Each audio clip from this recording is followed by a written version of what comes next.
খুবই এগিয়েছে এবং আমরা প্রস্তুত এই বহু প্রতীক্ষিত আমাদের রাজ্যের যে চলচ্চিত্র জগতে সত্যজিৎ রায় ফিল্ম ইনস্টিটিউট আমরা জানি সারা দেশেই সারা পৃথিবীতে একটা বিশেষ স্থানে রয়েছে এবং এই Satyajit Ray film institute Kolkata based যেটা প্রতিষ্ঠান তার সঙ্গে কোলাবোরেশনে আমাদের রাজ্য সরকার তথ্য ও সংস্কৃতি দপ্তর আমরা প্রথমবারের মতো ত্রিপুরা রাজ্যে ফিল্ম ইনস্টিটিউট চালু করতে চলেছি।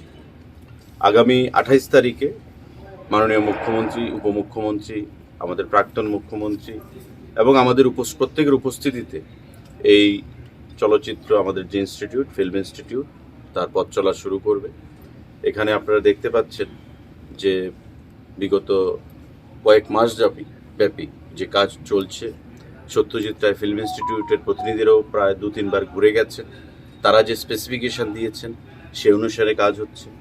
আমাদের তরফ থেকে আমি, সেক্রেটারি, ডাইরেক্টর, আইসিএ আমরা 2-3 বার করে সত্যজিৎ রায় ফিল্ম ইনস্টিটিউট কলকাতা স্থিত তাদের ক্যাম্পাসে আমরা ভিজিট করেছি এবং যে জায়গায় জটিলতাগুলো ছিল সেই জটিলতাগুলো দূর করে আমরা একটা সিদ্ধান্তে ঐক্যমতে পৌঁছতে সক্ষম হয়েছি এবং আমাদের রাজ্যের এই বহু প্রতীক্ষিত যে ফিল্ম ইনস্টিটিউট তারই ফলস্বরূপ আগামী 28 তারিখ যাত্রা শুরু করবে।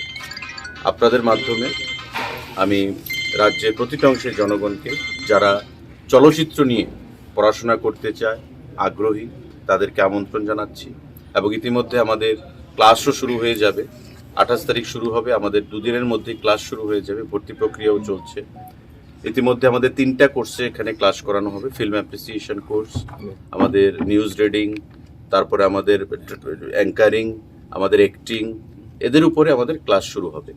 প্রাথমিকভাবে এগুলো শর্ট টার্ম কোর্স হবে, 4 সপ্তাহ 8 সপ্তাহ ব্যাপী, এবং পরবর্তী সময় আমাদের ডিপ্লোমা এবং ডিগ্রি সেই ব্যাপারে আমরা চিন্তাভাবনা করব। কেন্দ্রীয় সরকারের আপনারা জানেন যে আইএনবি দপ্তরের অধীন এই সত্যজিৎ রায় ফিল্ম ইনস্টিটিউট, তো তাদের সাথেও কথা বলে এটাকে কি করে আমরা একটা ফুল ফ্লেজেড কোর্সে আমরা নিয়ে যেতে পারি সে বিষয়ে আমাদের চিন্তাভাবনা রয়েছে। উত্তর পূর্বাঞ্চলে অরুণাচল প্রদেশে একমাত্র ফিল্ম ইনস্টিটিউট রয়েছে আমাদের, যেখানে কেন্দ্রীয় সরকার অর্থ প্রদান করেছে। আমরা তথ্য সংস্কৃতি দপ্তর ত্রিপুরা থেকে উদ্যোগ গ্রহণ করেছি এবং ফিনান্স দপ্তর থেকে প্রায় 6 কোটি টাকার কাছে সেটা আমাদের প্রদান করা হয়েছে। এটা হচ্ছে আমাদের যে এক্সপেন্ডিচার যেটা ধরা রয়েছে। তার বাইরে আমাদের এখানে আপনারা দেখতে পাচ্ছেন যে মডেলে এই রুমটাকে আমাদের 3টে ক্লাসরুম আছে, 3টা ক্লাসরুমকে সাউন্ড প্রুফ বানানো হয়েছে। অত্যাধুনিক আমাদের যে ইনস্ট্রুমেন্ট টেকনোলজি সেগুলোকে ব্যবহার করার জন্য এখানে জিনিসপত্র ক্রয় করা হয়েছে, চেয়ার, টেবিল, সমস্ত কিছু থেকে শুরু করে আমাদের যারা সত্যজিৎ রায় ফিল্ম ইনস্টিটিউট থেকে ফ্যাকাল্টিরা আসবে তাদের লজিস্টিক সাপোর্ট, তাদের ফুডিং, তাদের অ্যাকোমোডেশন, সমস্ত কিছু প্রদান করতে গিয়ে আমাদের আরও অনেক বেশি টাকা খরচ হবে। তো সেটা রাজ্যের অ্যাসেট, আগামী দিনে রাজ্য সরকার সেটা বহন করবে এবং আমরা বিশ্বাস করি, আশাবাদী, এই ফিল্ম ইনস্টিটিউটকে পুঁজি করে ত্রিপুরা রাজ্যের যে মেধাবী ছাত্রছাত্রীরা রয়েছেন যারা চলচ্চিত্র নিয়ে পড়াশোনা করতে চান, আমাদের রাজ্যের বাইরে বিভিন্ন জায়গায় গিয়ে তারা বিভিন্নভাবে অনেক সেখানে কঠিনতার সম্মুখীন হয়ে তারা কাজ করতে চান, আজকে এই ফিল্ম ইনস্টিটিউট হওয়ার ফলে ছোট করে হলেও আজকে তারা একটা সুযোগ পাবে এবং আগামী দিনে তাদের মেধাকে, তাদের যে চিন্তাধারা রয়েছে ফিল্ম ইনস্টিটিউট নিয়ে সেটাকে তুলে ধরতে বিশ্বের দরবারে, ভারতবর্ষের দরবারে সেটা অনেকটাই ফলপ্রসূ হবে এবং লাইভলিহুড আর্নিংয়ে মানুষের যে আমাদের কর্মসংস্থান, চাকরি শুধু যে তার বিকল্প নয় কর্মসংস্থানের, তার একটা দিশা রূপরেখা আমাদের এই ফিল্ম ইনস্টিটিউট থেকে আমরা প্রদান করতে পারবো।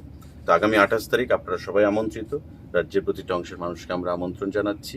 আমরা এই যাত্রাপথ শুরু করব, তার পথ যেন আমরা সুফল হয়, যাত্রাপথ সুফলভাবে আমরা অতিক্রম করতে পারি, আমি প্রত্যেকের কাছে আহ্বান জানাবো, সকলের আশীর্বাদ চাইব।